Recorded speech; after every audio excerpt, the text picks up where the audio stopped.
অধ্যায় 50। 1 কাকা সাহেব দীক্ষিত, 2 শ্রী টেম্বেস্বামী, 3 বালারাম ধুরন্ধরের কাহিনী।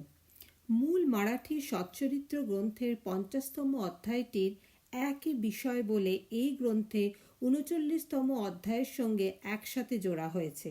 তাই মূল গ্রন্থের 51 অধ্যায়টি এই গ্রন্থে 50তম অধ্যায় রূপে দেয়া হচ্ছে। প্রস্তাবনা। সাই মহারাজের জয় হোক, যিনি ভক্তদের অবলম্বন ও সর্বশক্তিদাতা। তিনি গীতা ধর্মের উপদেশ দিয়ে আমাদের শক্তি প্রদান করছেন। হে সাই, কৃপাদৃষ্টি সহ আমাদের আশীষ দাও।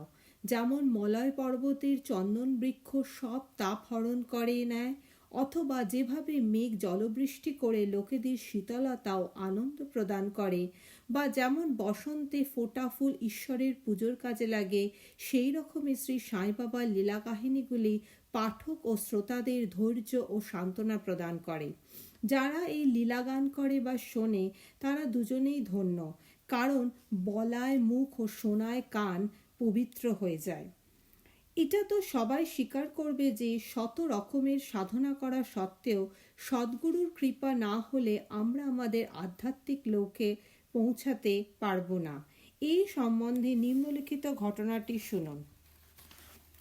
কাকা সাহেব দীক্ষিত 1864 থেকে 1996। শ্রী হরি সীতারাম ওরফে কাকা সাহেব দীক্ষিত 1864 সালে খান্ডোয়াতে ব্রাহ্মণকুলে জন্মগ্রহণ করেন। ওর প্রাথমিক শিক্ষা খান্ডোয়া ও হিঙ্গনঘাটে এবং মাধ্যমিক শিক্ষা নাগপুরে হয়। তারপর বম্বেতে উনি প্রথমে উইলসন এবং পরে এলফিস্টন কলেজে অধ্যয়ন করেন।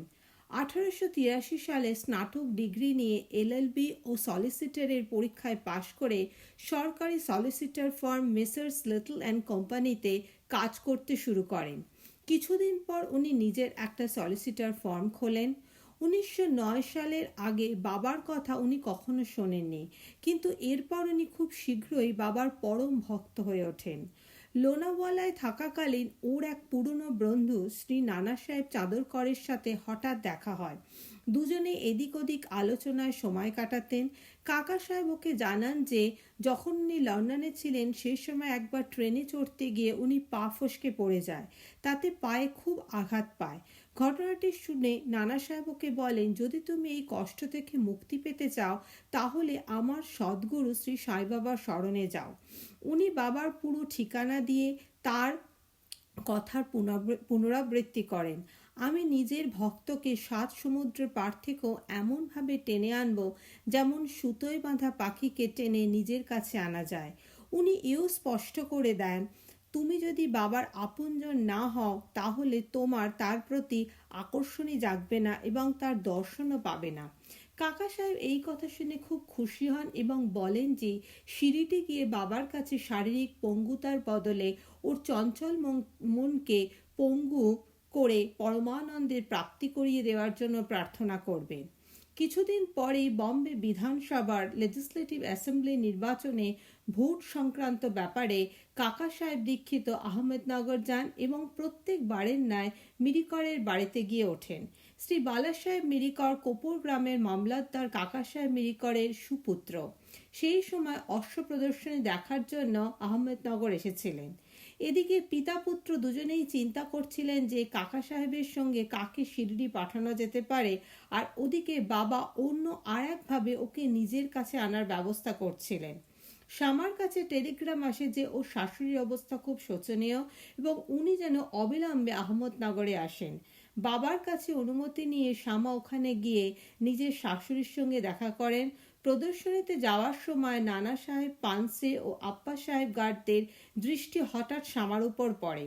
ওরা শ্যামাকে মিরিকরের বাড়ি গিয়ে কাকা সাহেব দীক্ষিতের সাথে দেখা করতে এবং ওকে নিজের সঙ্গে সিঁড়ি নিয়ে যেতে অনুরোধ করেন। শ্যামা আগমনের খবর দীক্ষিত ও মিরিকরকেও দিয়ে দেন। মিরিকর শ্যামার সাথে কাকা সাহেবের পরিচয় করিয়ে দেন এবং এই স্থির হয় যে কাকা সাহেব দীক্ষিত শ্যামা রাত 10টার গাড়িতে কোপরগ্রাম রওনা হবেন। এই ব্যবস্থার ঠিক পরের দিনই এক বিচিত্র ঘটনা ঘটে। বালা সাহেব মিরিকর বাবার একটা বড় ছবির উপর থেকে কাপড় সরিয়ে কাকা সাহেবকে তার দর্শন করায়।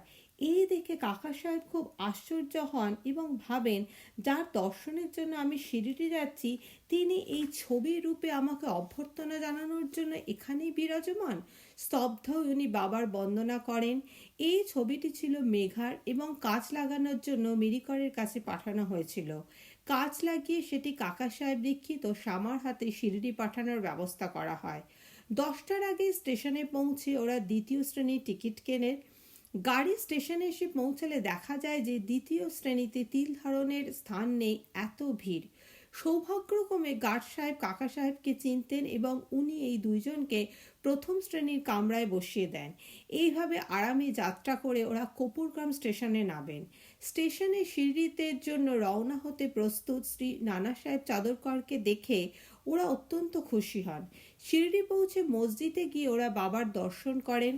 তখন বাবা বলেন, আমি অনেক দিন থেকেই তোমার প্রতীক্ষা করছিলাম, আমি শামাকে তোমাকে আনতে পাঠাই।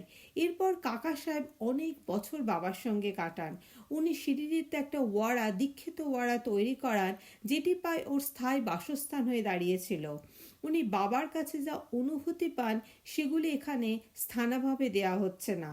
পাঠকদের অনুরোধ করছি, আপনারা শ্রী সাইলীলা পত্রিকার বিশেষ অঙ্ক কাকা সাহেব দীক্ষিত ভাগ 12, 6 এবং 7 অঙ্ক নিশ্চয়ই পড়বেন। শুধু একটি তথ্য লিখে আমরা এই অধ্যায় সমাপ্ত করব। বাবা ওকে আশ্বাস দিয়েছিলেন যে শেষ সময় বাবা ওকে বিমানে নিয়ে যাবেন।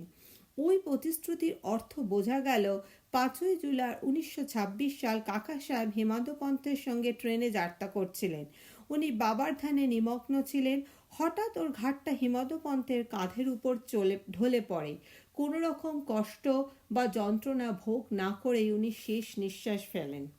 শ্রী টেম্বের স্বামী সন্তরা পরস্পরকে কিভাবে ভাইয়ের মতো প্রেম করেন, এই ঘটনাটি এই দ্বিতীয় কাহিনীটির মাধ্যমে স্পষ্ট হয়ে যাবে।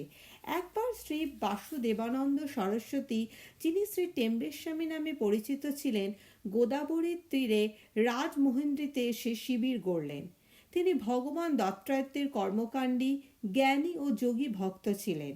নাদেরের নিজাম স্ট্রিটের এক উকিল নিজের বন্ধুদের সাথে তার সঙ্গে দেখা করতে আসেন এবং কথাবার্তার মাধ্যমে শ্রী সাই বাবার কথা ওঠে। বাবার নাম শুনে স্বামীজি তাকে করবদ্ধ প্রণাম করেন এবং পুণ্ডলিক রাওকে উকিল একটা শ্রীফল দিয়ে বলেন, তুমি গিয়ে আমার ভাই শ্রী সাইকে প্রণাম করে বলো তিনি আমায় যেন না ভোলেন এবং সর্বদা আমার উপর যেন কৃপাদৃষ্টি রাখেন। তিনি এও বলেন যে সাধারণত একজন সাধু অন্যজনকে প্রণাম করেন না, কিন্তু এখানে বিশেষভাবে এই রকম করা হলো। শ্রী পুণ্ডলিক রাও শ্রীফলটি নিয়ে বলেন, আমি এটি বাবাকে অবশ্যই দেব এবং আপনার বার্তা পৌঁছে দেব। 1 মাস পরে পুণ্ডলিক রাও অন্য বন্ধুদের সাথে শ্রীফল নিয়ে শিরডি রওনা হন। মনমাট পৌঁছে জল খেতে যান। খালি পেটে জল খাওয়া উচিত নয় ভেবে একটু চিড়ে মুখে দেন, কিন্তু সেটা বিস্বাদ লাগায় একজন একটি নারকোল ভেঙে সেটা চিড়িতে মিশিয়ে দেয়। এইভাবে চিড়েগুলি সুস্বাদু করে সবাই মিলে খায়। কিন্তু দুর্ভাগ্যক্রমে পরে দেখা গেল যে পুণ্ডলিক রাওকে শ্রী টেম্বের স্বামী যে নারকেলটি বাবাকে দেওয়ার জন্য দিয়েছিলেন সেটি ভেঙে ব্যবহার করা হয়েছে।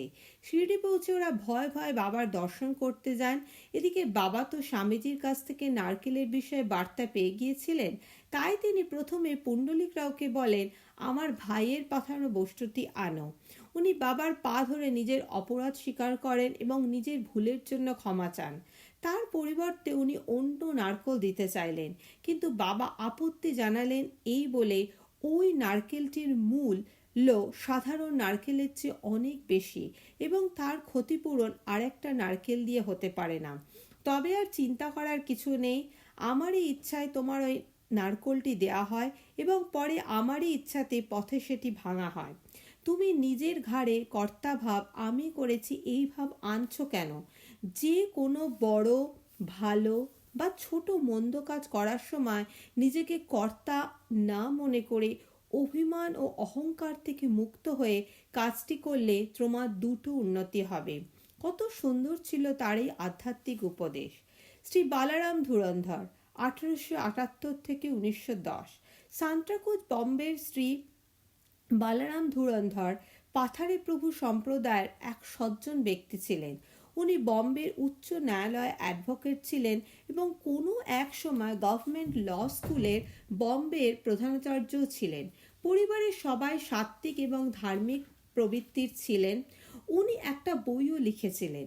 এরপর ওর মন আধ্যাত্মিক ও ধার্মিক বিষয়ের প্রতি আকর্ষিত হয়। মন দিয়ে গীতা, তার টিকা জ্ঞানেশ্বরী এবং অন্য দার্শনিক গ্রন্থ অধ্যয়ন করেন। উনি পণ্ঢরপুরের ভগবান বিঠোবার পরম ভক্ত ছিলেন।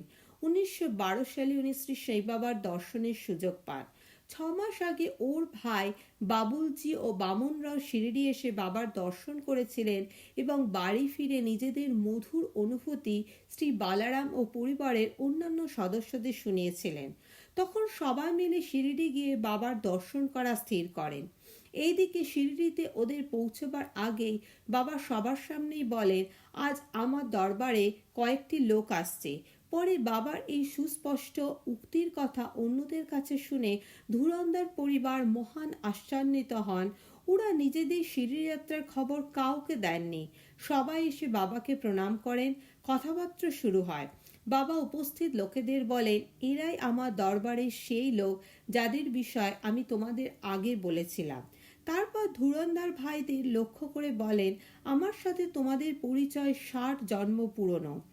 ওদের সবাই স্বভাবভদ্র ও নম্র ছিল, তাই ওরা হাত জোর করে বসে মুগ্ধ দৃষ্টিতে বাবাকেই দেখছিলেন।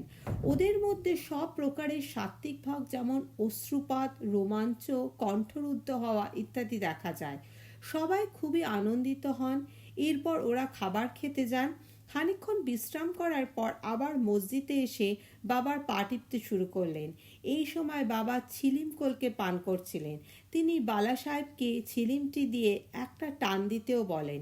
যদিও আজ পর্যন্ত উনি কখনো ধূমপান করেননি, তবুও ছিলিম হাতে নিয়ে অনেক কষ্টে বালারাম একটা টান দেন। তারপর সশ্রদ্ধভাবে সেটি বাবাকে ফিরিয়ে দেন। উনি 6 বছর ধরে হাঁপানিতে ভুগছিলেন, কিন্তু ছিলিমে টান দিতেই রোগ মুক্ত হয়ে যান। 6 বছর পর আরেকবার একটা বিশেষ দিনে সেই কষ্ট দেখা দেয়। সেটি ছিল বাবার মহাসমাধির দিন। বালারাম বৃহস্পতিবার শিরডিতে এসেছিলেন। সৌভাগ্যক্রমে চাউরি উৎসব দেখার সুযোগ পান। চাউরিতে আরতির সময় বালারামের বাবার মুখমণ্ডল ভগবান পাণ্ডুরঙ্গের মতো মনে হয়। পরের দিন ভোরবেলা কাকুর আরতির সময় বালারাম নিজের পরম ইষ্টদেব পাণ্ডুরঙ্গের জ্যোতি বাবার মুখে আবার দেখতে পান। শ্রী বালারাম ধুরন্ধর মারাঠিতে মহারাষ্ট্রের মহান সন্ত তুকারামের জীবন চরিত্র লিখেছেন, কিন্তু এই পুস্তক প্রকাশিত হওয়া পর্যন্ত উনি জীবিত ছিলেন না। ওর ভাইরা এই পুস্তকটি 1928 সালে প্রকাশ করেন। পুস্তকটির ভূমিকায় বালারামের জীবন বৃত্তান্তে ওর শিরডি যাত্রার এই কাহিনীটির উল্লেখ করা হয়েছে। শ্রী সাইনাথার্পণ নমস্তু শুভম ভবতু প্রকৃতে ক্রিয়মানানি গুণৈ কর্মাণি সর্বাশ অহংকার বিমূঢ়াত্মা কর্তাহমিতি মন্যতে। গীতা 3:27। তস্মাৎ সক্ত সততং কর্চং কর্ম সমাচর অসক্ত হ্যচরং কর্ম পরমাত্মিত পুরুষাম। গীতা 3:19।